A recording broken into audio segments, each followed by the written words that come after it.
Hello and welcome to Financeable on this new video on how you can log in into Central mutual fund account through online. So if you are new here, subscribe, press the notification bell icon so you don't miss any upcoming further videos. Now let's get started.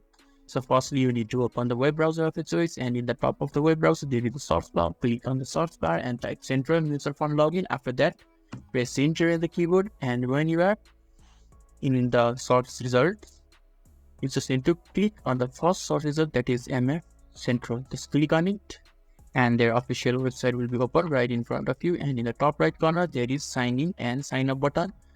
If you haven't created an account, then you can just click on the sign up button and follow through the instruction provided by Central, and you will be able to create an account. And when you have created an account, you will be redirected to the sign in page. So just click on the sign in and this portal will be opened right in front of you, and in the right hand side there is an form. So firstly you need to enter your PAN number or pick RN number.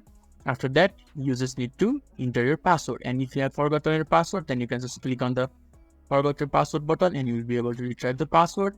And you can also use OTP to log in as well. And when you have done that, you just need to click on I'm not a robot to verify that you are a human. And when you have done all those things, you just need to click on the sign in button that is on the bottom part. And when you click on the sign in button, you will be able to log in successfully into Central Mutual Fund account. So this is how you can easily log in into Central Mutual Fund account through online. So if this video was helpful to you, give a thumbs up button. Thank you.